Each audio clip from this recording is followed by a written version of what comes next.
Hi, everybody. Welcome back to another episode of Hot Tea and High Seas with Chelsea Opera. Today, we are so pleased to have musician Lucille Gruber here with us to chat about all of the amazing things that she has done previous to this interview. It's a lot, and what she has coming up next. So, first of all, Lucille, I would love to know what kind of tea you're drinking. Chamomile. Chamomile, perfect. Chamomile. I'm I was drinking it's like a honeyberry something. It smells great, but I haven't tasted it yet because it's a little on the hot side, so I might let that sit for a little bit. So, you have had a history with Chelsea Opera, and that's sort of what we're going to be starting off our conversation today with. First of all, I want to tell you that Lee and Lynn both send their love and their admiration for you, and I wanted to make sure that I started off with that as well. Okay. that's very So nice. you've had a very long and productive career as a fundraiser and an arts programmer in Cleveland. But what we'd like to know is how did you start off as a volunteer grants writer for Chelsea Opera from 2007 to 2015? Right. Well, my husband and I made a big move from Cleveland to Brooklyn, New York, in the year 2000. We spent the next 4 or 5 years traveling to faraway places and doing all kinds of post retirement kind of I would say retirement activities. And then when we decided we really had to settle down in Brooklyn, I decided to get very involved, in my neighborhood. I missed my garden, so I joined a group of gardeners on the promenade, I can get behind and that. I'm that a big that gardener too. that became my Tuesday activity. And I met loads of wonderful people, and so it was a great way to to be involved in the community and to meet nice friends and so on. And so that was the beginning. And then at a certain point, I felt that I needed something else. I needed, I had enjoyed my work for at Cuyahoga Community College as a director of cultural arts. Um, I was given basically carte blanche to create the programs that I did, and um, and I was really sad to leave it. But my husband had a desire to go back to New York, and so basically we packed up and left Cleveland. But my experience led me to look for what other opportunities there might be in New York for me. And I think the first thing that when I saw an opera company, I have to say my daughter Alexi, who's actually with us at the moment, was a marvelous singer. She sang in many regional companies in the US, and then decided at a certain point that life was short and too important to have a good marriage and to have children. And so she settled down with a very nice husband, and who for the first year was willing to come and bring the baby with them. And then when the second one came, got a little bit. In fact, I was backstage when Alexi performed Tosca in Eugene, Oregon. So at any rate, I had a love of opera and a very deep interest in it, because of my daughter, obviously. So that when I started looking for things to do, I came across Chelsea Opera. It was a volunteer page in New York City, had a whole page or several pages of volunteer opportunities. And this was obviously a very young company, and it intrigued me. So I signed up with them, and it was a great experience. Really, from the beginning. Wasn't clear how far we would go with it, but in the long run, we went to the National Endowment for the Arts for the last two grants that they had. And along the way, we managed to get the city of New York to sponsor the company, and the state of New York, and also just to have these absolutely wonderful performances created and performed in a very beautiful and not exactly a theatrical location. It was a wonderful church in Lower Manhattan with marvelous acoustics. I think that was the selling point, that singing would sound more ethereal than anywhere else you could imagine. Right. It was just fantastic, actually. So I watched the company evolve. I remembered when we started talking about the company, you had to create an image of the company for people to understand what they were all about, Sure. and how they operated. Obviously, they had very little financial support to begin with, but that didn't stop them from going to thrift shops and buying things for the productions, and being exceedingly creative with every aspect of their performances. And there was something so charming and so real and delightful that this was a long-term investment in this company, and we kept going and getting better. So. It must be, Lucille, a wonderful feeling to know that you made such a long-lasting impact on what was essentially a fledgling company when you started with them. Well, obviously that's true. I mean, I even got to see my two grandsons kind of walking through in one of their productions. I mean, everybody in the family got involved with Chelsea, and yeah, they were our extended family. And Yeah, and yes. I have to say that I hear that quite a bit with the interviews that I've done. People Mhm. do say that the company is very much like a family. Right. And for you to say that it goes another step and is family oriented is, related, but also something entirely different to be able to put you said your grandsons, to be able to Yes. put them into the shows. I mean, that's such a lovely touch. I really like that. It was an American opera, and they needed a large contingent of young people, old people, and my grandsons were just absolutely enchanted to be on a stage. And they had to learn a little of the certain musical songs, but they were both quite musical. Yeah. So that was that was a lot of fun. Oh, it was wonderful. And I have to say that uh, to begin with, when we first started, it seemed like we were a little bit like maybe a local theater company. It wasn't clear, the number of operas that had been performed. I think had been maybe one or two before I came on to the company, and then how were they going to find the singers that they needed and the Right. quality of the singing? Right. And it was, there was just some thrilling moments, because young singers or people who auditioned and were selected, those two ladies, they knew what singing was all about, and they knew how to really find wonderful singers.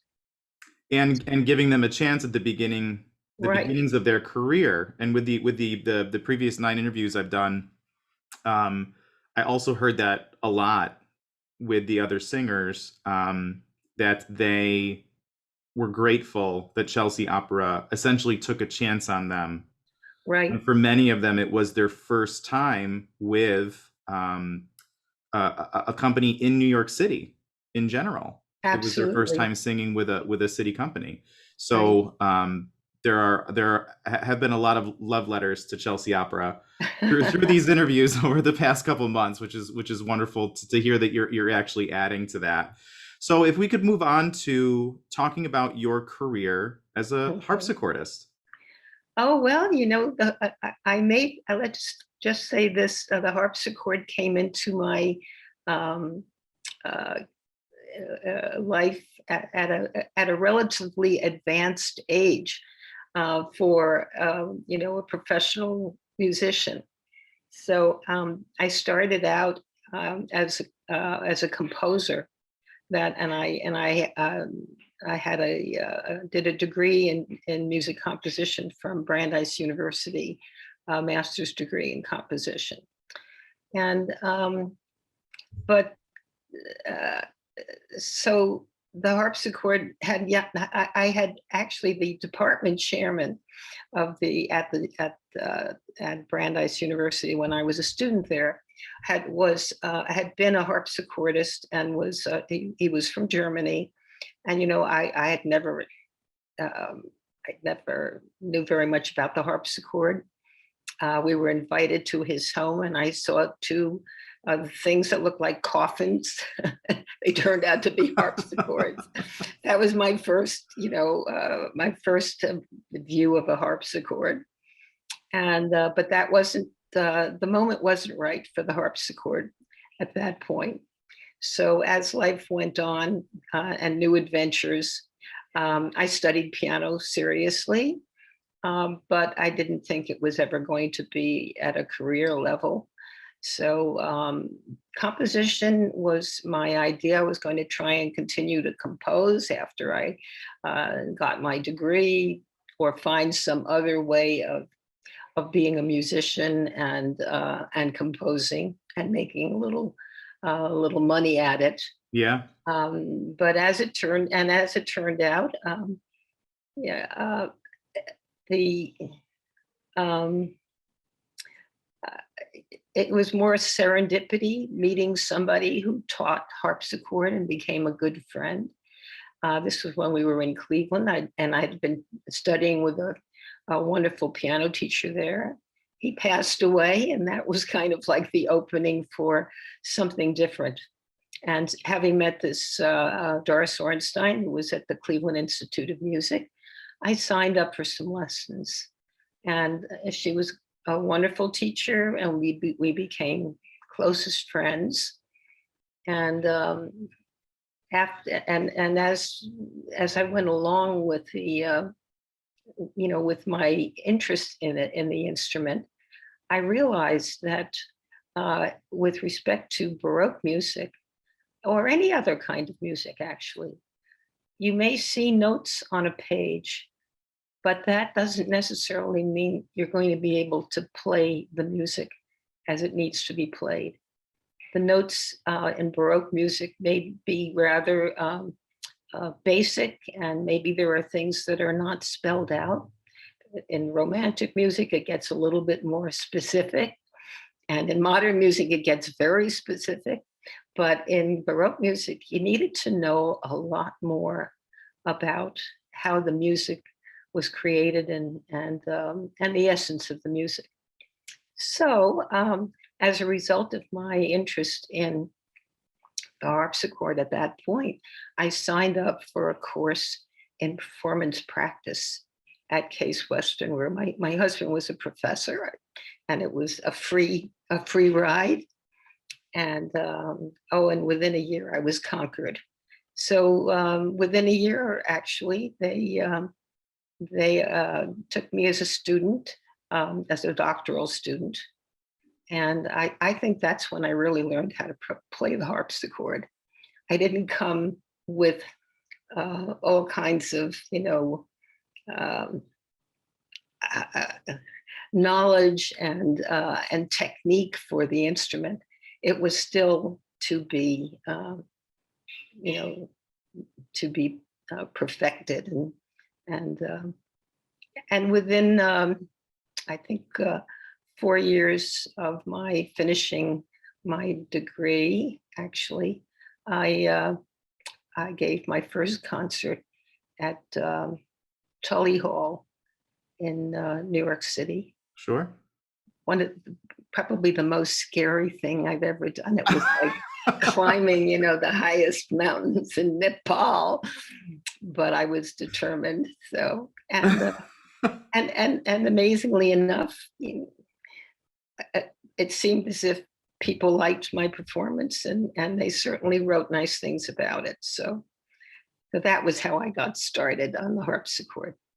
But That's I'm remarkable. fascinated. I mean, that's probably one of the reasons that I love the Goldberg variations. Also, is that it's the apex of the literature of the harpsichord, but it's also ingenious and fascinating, and it sums up a whole um, era, of 100 years or so of all kinds of musical styles that are incorporated into this 30 variations. So as a composer, as a former composer, I was always interested in how things were put together. And to be frank, to begin with, I didn't even really know for sure how it was. I mean, it says variations, but you have to look, because you don't hear variations in the same way that you might hear it if if you were listening to a Beethoven variation Sure. or a Mozart. It's much more subtle, but it does, it's built on a base of 8 notes. And what he does with those 8 notes is so amazing that you really have to kind of go and check to see he really used those 8 notes in every piece. And I can assure you that he did. Oh So my anyway, God. that's a fascinating work to study. And I'll say that I'm at just about to turn 86 this week. In fact, in another 2 days, I'll be 86. And Wow. for my Happy 80th, birthday. thank you. For my 80th birthday, I decided it was time to study the Goldberg variations. So I committed myself to the next 4 years of hard practice before I actually did a recording of it. I would, I may even do another recording of it someday. I think you should. Yeah, you never know. You never get the to the essence. The essence is always there to be sought out, and there's always something new. I was studying it recently again, just because I was thinking about that. There were things that I saw that I had maybe missed a little bit, but it's an immense work, and uh, and actually, when you finish studying that work, you feel as if you have come light years in terms of your technique and your musicianship. And so I'm just sorry I didn't choose to do that earlier. Might have been, I might have brought me along faster to where I wanted to go. But Understandable. Yeah. Now, I guess a question for some of our viewers who may not be familiar with the Goldberg variations at all. If you were a novice listener, what is something that you could recommend that they latch onto or follow through while listening? you know, the, every that's really a tough question. And I can say that I've done a number of videos, of partitas and, um, you know, uh, French music and so on. And you can, and those things, those pieces are much more easy to give guidance, because first of all, that the um, the Goldberg variations lasts a little bit more than an hour. It's an hour of music uninterrupted. So and as I said, I had to seek out the construction of the work when I first started, because I was not a believer that actually every variation was built on the same 8 Right. notes. So it's not anything that, that your ear will tell you. But what I find most interesting, again, is the variety of music and forms that he included. And that's, if you know anything about Baroque music, you will recognize a French overture. You will recognize a dance movement, whether it's an allemande.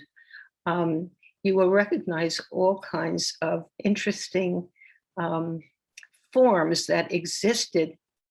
You have fugues and canons and other, structure that existed, and musical styles, and also national styles, because Bach was such an internationalist.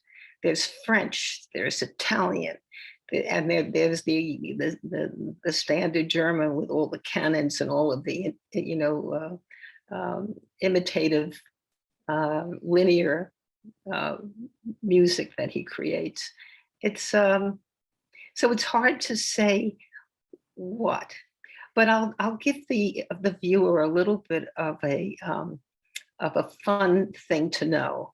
I believe it's in the 18th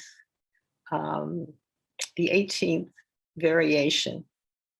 I was playing this variation really expressively because it was so beautiful that I wanted to kind of milk it for all it was worth. And when I did a little bit of reading about it, I had to change my, I had to just change it from being a kind of an expressive, slow work to a very jaunty and charming work, because it's based on a song that Bach and many of his friends would sing. They loved to get together and kind of, jam with vocal music. And so he and his fellow musicians and family and And I whatever. was going to say, the family used to do that too. Exactly. The family would get together and jam. Yeah. And they had enough people they had enough of a family to, to have a choir. But it was interesting that in this one, it was the song, apparently the translation is, my mother, I actually took it out just to get it. It says, my mother makes beets and cabbage. Had she made more meat, I would have come more often. Oh. That is the song. So I thought to myself, there's too much fun in that song. There's too much fun, right? It can't be a slow piece. No funeral dirge there. No. Right. Anyway, so I would just say to a new listener, see if there's any way in which you can. Is it a dance movement you're listening to? You will know it if it's a dance movement. Is it a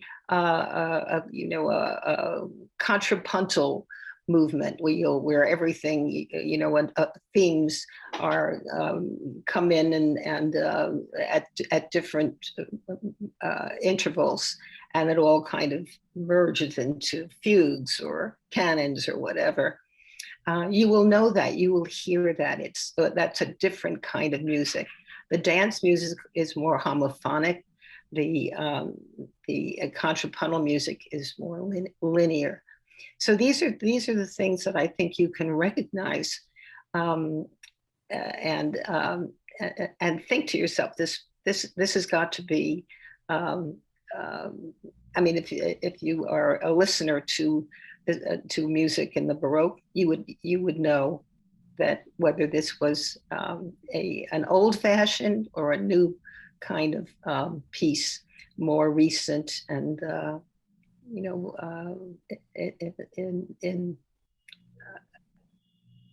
the composition.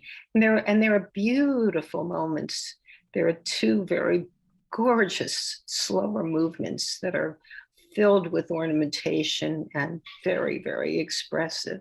And you would know that to be an Allemande, where you had enough time, to hear these, this, that you hear a bass that is so constant, and this wonderful melody is woven above it. Um, so these are things that goes. So you don't have two pieces in a row that you could say come from the same origins. So And that's what you I think know, is so fascinating about listening to it.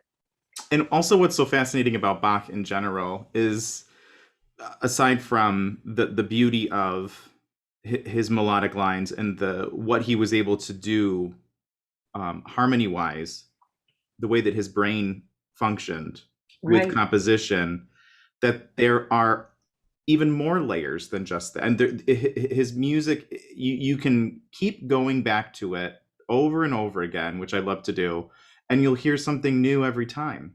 I mean, his music is inexhaustible as far as enjoyment, whether you've never studied music before in your life, or have spent your entire life studying music, even specifically his, you can always go back to him for more.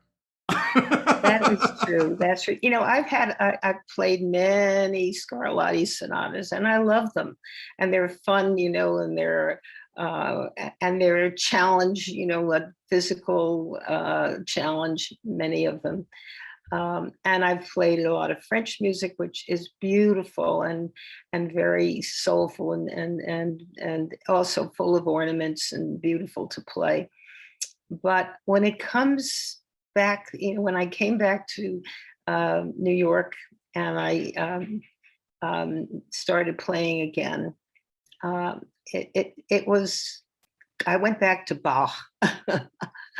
I started with the partitas, and then I started with some of the fugal movements, um, and there is so much more satisfaction for me in playing Bach. It's never the same, and it's never boring, and it's not something that you ever could say, yes, I finally have it the right way. It's good, but it could be better the next time around, which is why I said that I haven't given up a hope of doing another recording of the Goldberg, just Right, because. which leads me to my question. What are you preparing to undertake next?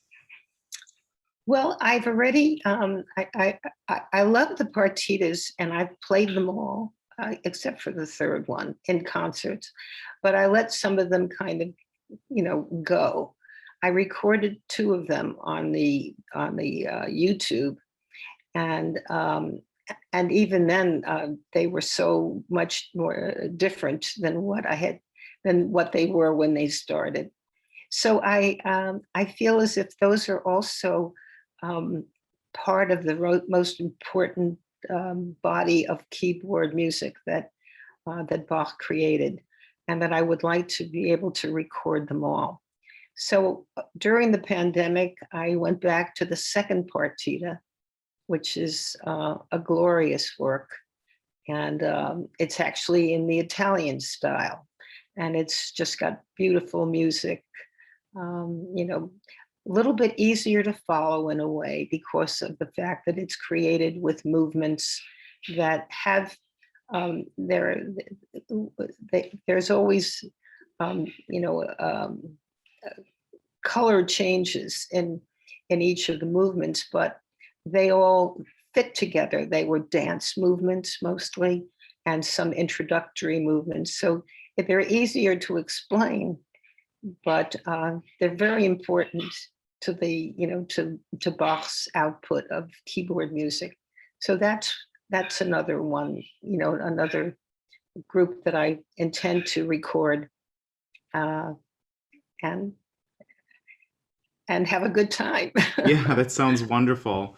Well, Lucille, I've really enjoyed our time together during this interview. This was wonderful. It really, really was wonderful. It was a joy speaking with you. For my final question, I would just like to ask you. We usually have the singers on here sing a high note at the end of the interview, so we end on a high note. I will spare you that task, Thank but I you. would like to ask you if you have a wish for the arts in a post-pandemic world. Oh my. I have dreamed about going to a concert, going to the theater. I cannot tell you how often I have said, "Oh, if only I could go out to a concert." I'll tell you what I have done though during the pandemic for the music. Um, I serendipity. I met a flute player, and this was in the gym before everything closed. We were in the hot tub together. She was absolutely delighted to know that she was sitting next to a harpsichord. Right. And I was delighted to Well, I know don't that think it she happens that was. often, Lucille, so I'm sure she was thrilled. So and then along the way we had a cellist who joined us. So we were playing outdoors all summer long. Anytime it wasn't raining or the wind wasn't blowing too hard, because I didn't have a tablet yet. I was using music outdoors. Gotcha. We have a really nice area around our building downstairs. And we were entertaining the people in the building. And I was thinking, well, if I can't go to a concert, at least we can sort of give a sort of concert. And but at any rate, my hope for the after the pandemic is that people will come back to um, to their love, to the music and to the theater and to the museums. My daughter made reservations to take me to MoMA in another week. Now that I'm vaccinated fully, That's it's great. time to go. So I'm just looking at the world opening up again in the arts, and that it will be a beautiful time. Well said. Well said. Well, everybody, thank you so much for joining us. I was so pleased to be able to interview musician Lucille Gruber today on another episode of Hot Tea and Hot High tea. Seas Here's with looking at you. Chelsea Opera. Thank you, Lucille. Take care.